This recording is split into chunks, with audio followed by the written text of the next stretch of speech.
Hello, Berlin.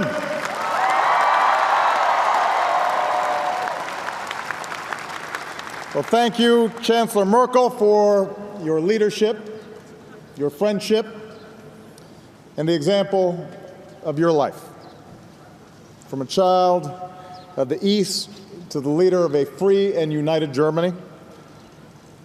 As I've said, Angela and I don't exactly look like previous German and American leaders,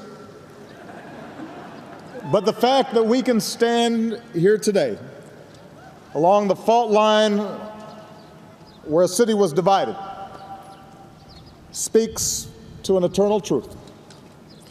No wall can stand against the yearning of justice, the yearnings for freedom, the yearnings for peace that burns in the human heart.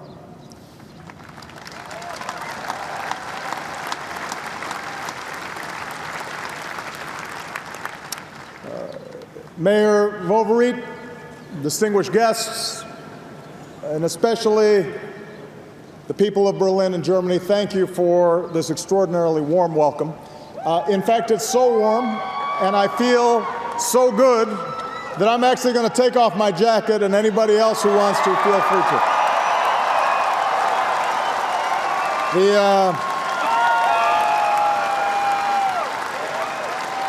We can be a little more informal among friends.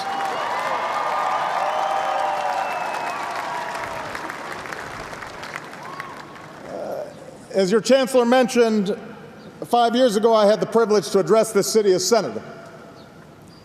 Today, I'm proud to return as President of the United States.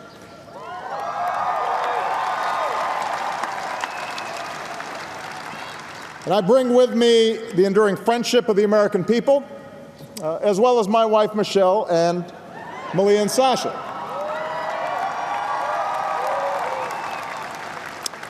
You may notice that they're not here.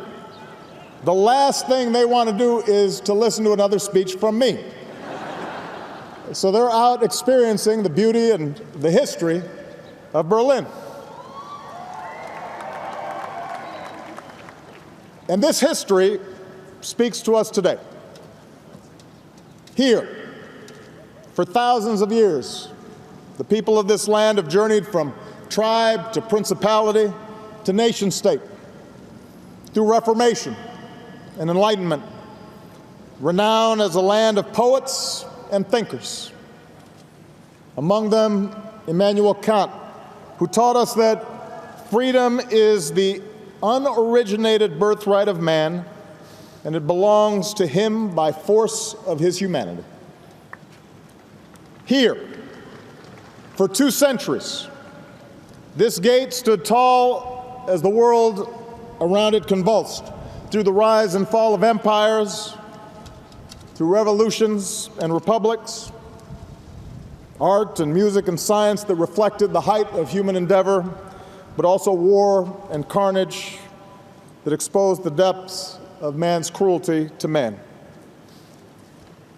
It was here that Berliners carved out an island of democracy against the greatest of odds. As has already been mentioned, they were supported by an airlift of hope, and we are so honored to be joined by Colonel Halverson, 92 years old, the original candy bomber.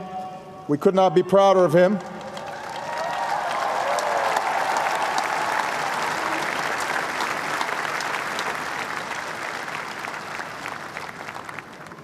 I hope I look that good, by the way, when I'm 92. During that time, a Marshall Plan seeded a miracle, and the North Atlantic Alliance protected our people. And those in the neighborhoods and nations to the east drew strength from the knowledge that freedom was possible here in Berlin, that the waves of crackdowns and suppressions might therefore someday be overcome.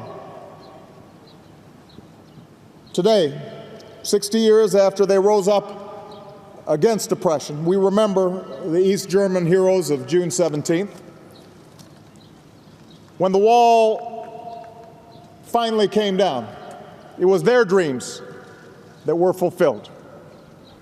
Their strength and their passion, their enduring example remind us that for all the power of militaries, for all the authority of governments, it is citizens who choose whether to be defined by a wall or whether to tear it down.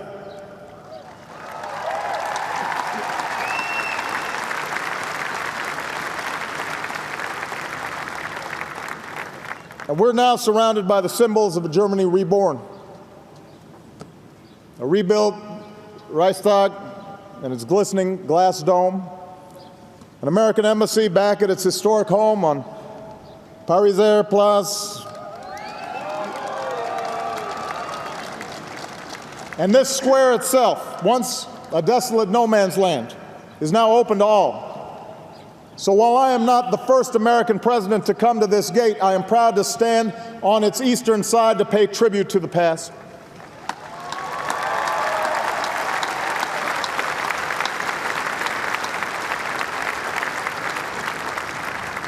For throughout all this history, the fate of this city came down to a simple question: will we live free or in chains? Under governments that uphold our universal rights or regimes that suppress them? In open societies that respect the sanctity of the individual and our free will, or in closed societies that suffocate the soul? As free peoples, we stated our convictions long ago. As Americans, we believe that all men are created equal, with the right to life and liberty and the pursuit of happiness. And as Germans, you declared in your basic law that the dignity of man is inviolable.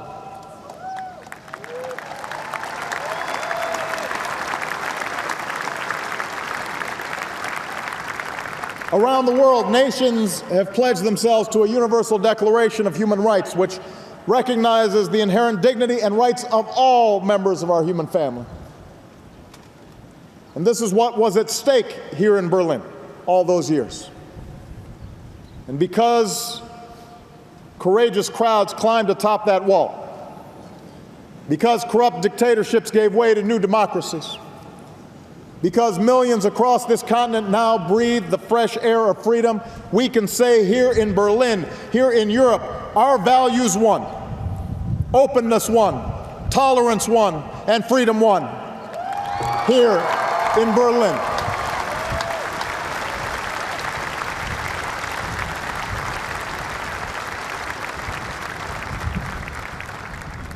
And yet, more than two decades after that triumph,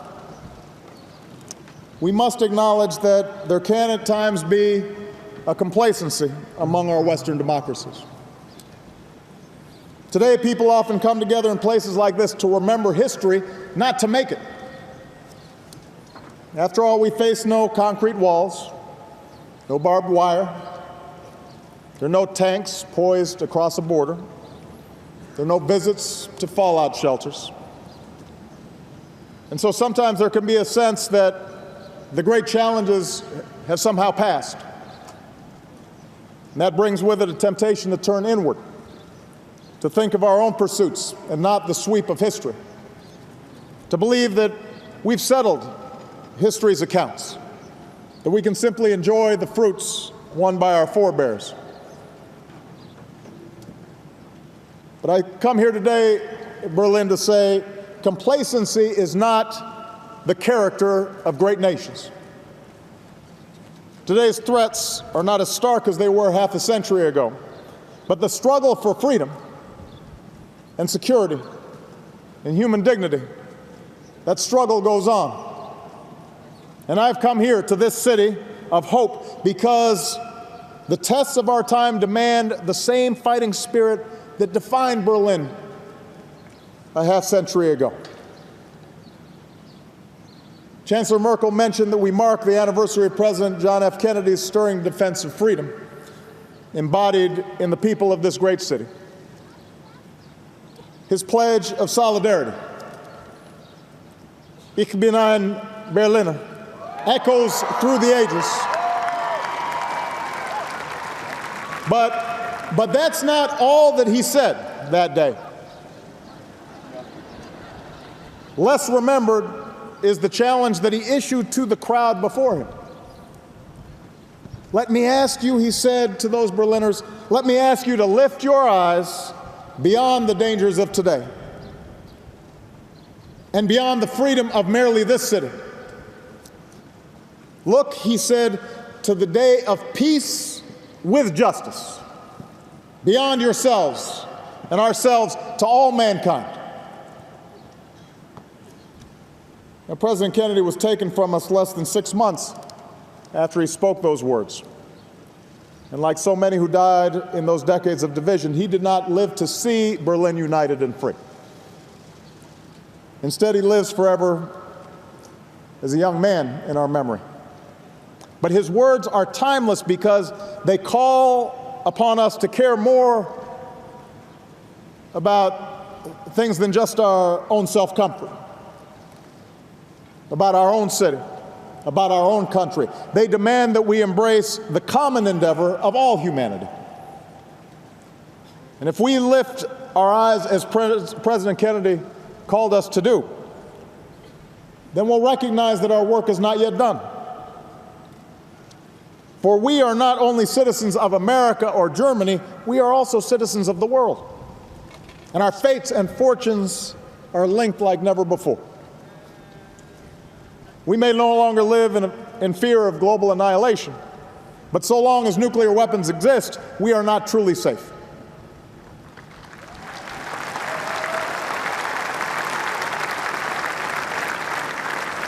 We may strike blows against terrorist networks, but if we ignore the instability and intolerance that fuels extremism, our own freedom will eventually be endangered.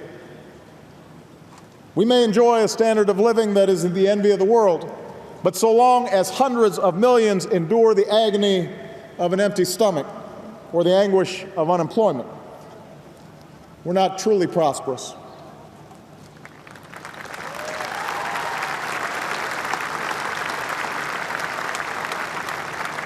I say all this here in the heart of Europe because our shared past shows that none of these challenges can be met unless we see ourselves as part of something bigger than our own experience.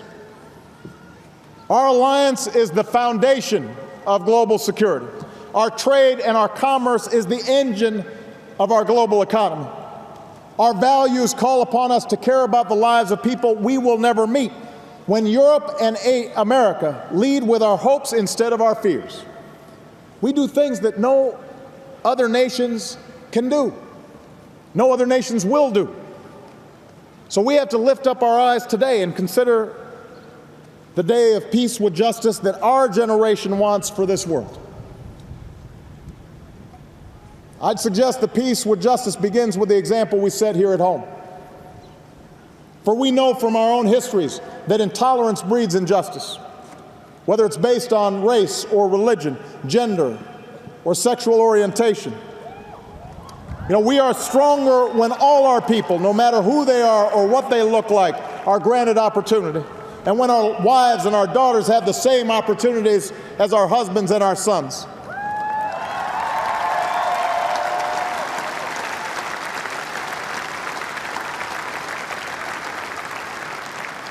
When we respect the faiths practiced in our churches and synagogues, our mosques and our temples, we're more secure.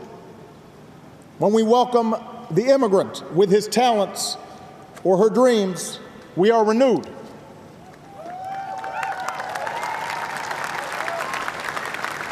When we stand up for our gay and lesbian brothers and sisters and treat their love and their rights equally under the law, we defend our own liberty as well. We are more free when all people can pursue their own happiness.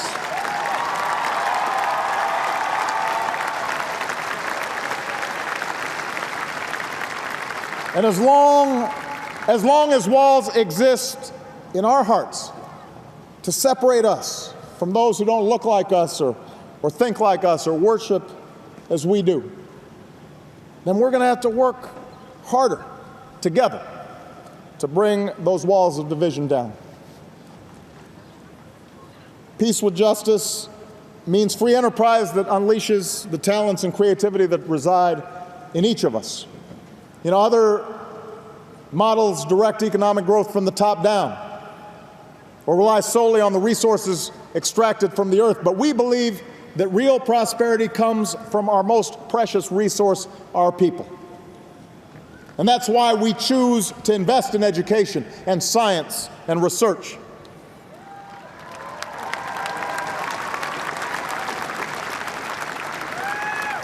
And now, as we emerge from recession, we must not avert our eyes from the insult of widening inequality or the pain of youth who are unemployed. We have to build new ladders of opportunity in our own societies that, even as we pursue new trade and investment that fuels growth across the Atlantic. America will stand with Europe as you strengthen your union, and we want to work with you to make sure that every person can enjoy the dignity that comes from work, whether they live in Chicago or Cleveland or Belfast or Berlin, in Athens or Madrid. Everybody deserves opportunity. We have to have economies that are working for all people, not just those at the very top.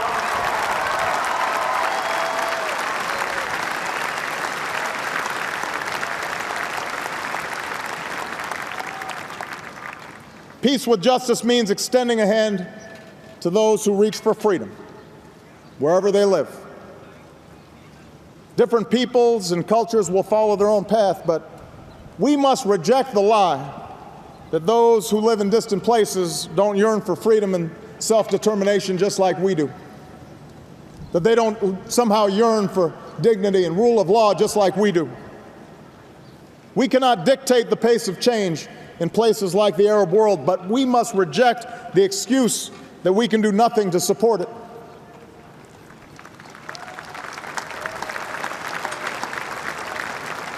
We cannot shrink from our role of advancing the values we believe in, whether it's supporting Afghans as they take responsibility for their future, or working for an Israeli-Palestinian peace,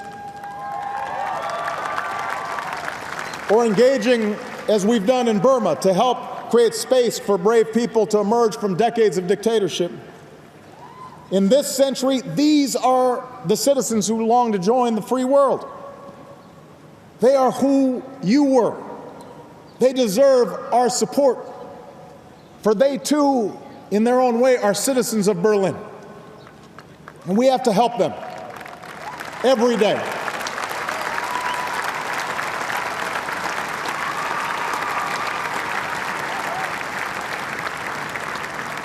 Peace with justice means pursuing the security of a world without nuclear weapons, no matter how distant that dream may be. And so, as President, I've strengthened our efforts to stop the spread of nuclear weapons and reduce the number and role of America's nuclear weapons.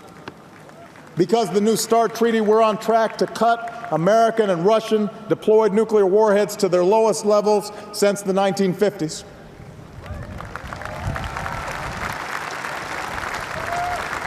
But we have more work to do.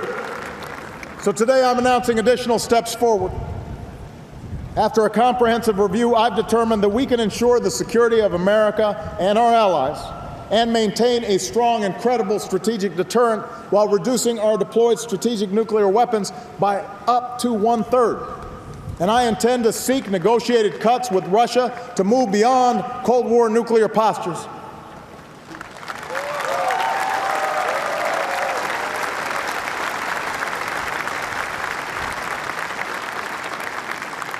At the same time, we'll work with our NATO allies to seek bold reductions in U.S. and Russian tactical weapons in Europe. And we can forge a new international framework for peaceful nuclear power, reject the nuclear weaponization that North Korea and Iran may be seeking. America will host a summit in 2016 to continue our efforts to secure nuclear materials around the world, and we will work to build support in the United States to ratify the Comprehensive Nuclear Test Ban Treaty and call on all nations to begin negotiations on a treaty that ends the production of fissile materials for nuclear weapons. These are steps we can take to create a world of peace with justice.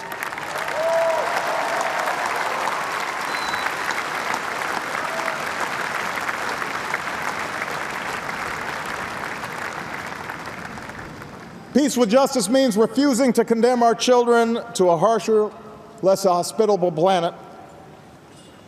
The effort to slow climate change requires bold action, and on this, Germany and Europe have led. In the United States, we have recently doubled our renewable energy from clean sources like wind and solar power. We're doubling fuel efficiency on our cars. Our dangerous carbon emissions have come down, but we know we have to do more, and we will do more.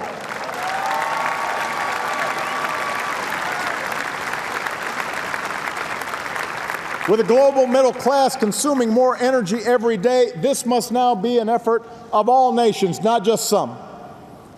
For the grim alternative affects all nations. More severe storms, more famine and floods, new waves of refugees, coastlines that vanish, oceans that rise. This is the future we must avert. This is the global threat of our time. And for the sake of future generations, our generation must move toward a global compact to confront a changing climate before it is too late.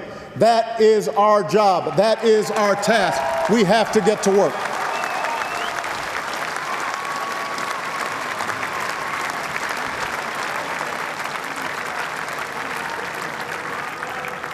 Peace with justice means meeting our moral obligations. And we have a moral obligation and a profound interest in helping lift the impoverished corners of the world by promoting growth so we spare a child born today a lifetime of extreme poverty, by investing in agriculture so we aren't just sending food but also teaching farmers to grow food, by strengthening public health so we're not just sending medicine but training doctors and nurses who will help end the outrage of children dying from preventable diseases. Making sure that we do everything we can to realize the promise, an achievable promise, of the first AIDS-free generation. That is something that is possible if we feel a sufficient sense of urgency.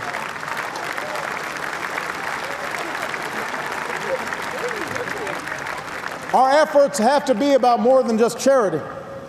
They're about new models of empowering people to build institutions, to abandon the rot of corruption, to create ties of trade, not just aid, both with the West and among the nations that are seeking to rise and increase their capacity. Because when they succeed, we will be more successful as well. Our fates are linked. And we cannot ignore those who are yearning not only for freedom, but also prosperity. And finally, let's remember that peace with justice depends on our ability to sustain both the security of our societies and the openness that defines them. Now, threats to freedom don't merely come from the outside. They can emerge from within, from our own fears, from the disengagement of our citizens. For over a decade, America's been at war. Yet much has now changed over the 5 years since I last spoke here in Berlin. The Iraq War is now over. The Afghan War is coming to an end. Osama bin Laden is no more. Our efforts against al-Qaeda are evolving. And given these changes, last month I spoke about America's efforts against terrorism. And I drew inspiration from one of our founding fathers, James Madison, who wrote, "No nation could preserve its freedom in the midst of continual warfare." James Madison is right, which is why even as we remain vigilant about the threat of terrorism, we must move beyond the mindset of perpetual war. And in America, that means redoubling our efforts to close the prison at Guantanamo. It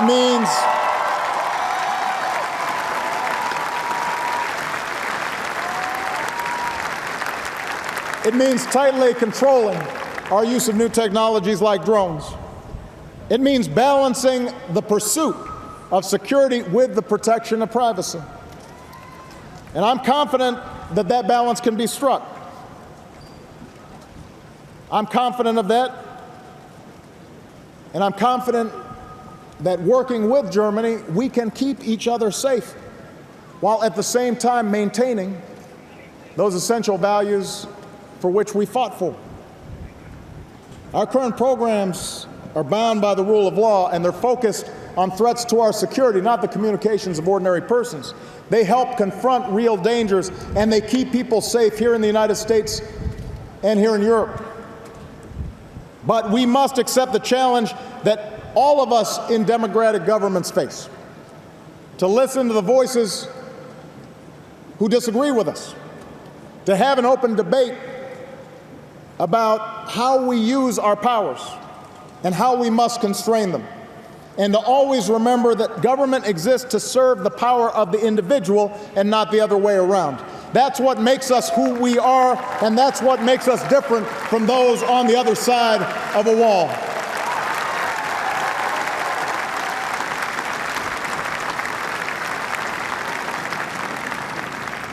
That is how we'll stay true to our better history while reaching for the day of peace and justice that is to come.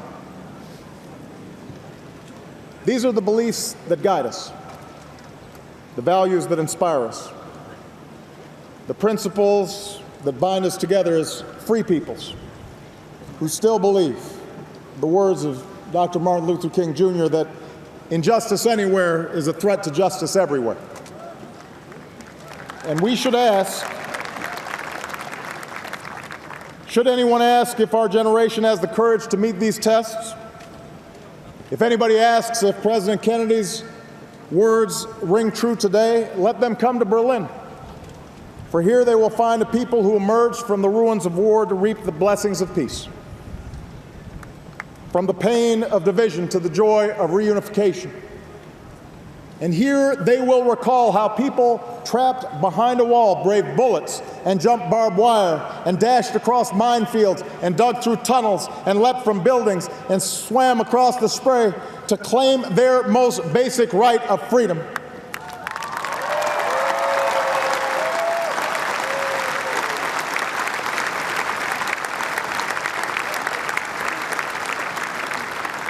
The wall belongs to history. But we have history to make as well. And the heroes that came before us now call to us to live up to those highest ideals, to care for the young people who can't find a job in our own countries and the girls who aren't allowed to go to school overseas, to be vigilant in safeguarding our own freedoms, but also to extend a hand to those who are reaching for freedom abroad. This is the lesson of the ages. This is the spirit of Berlin. And the greatest tribute that we can pay to those who came before us is by carrying on their work to pursue peace and justice, not only in our countries, but for all mankind. Vielen Dank. God bless you. God bless the peoples of Germany, and God bless the United States of America. Thank you very much.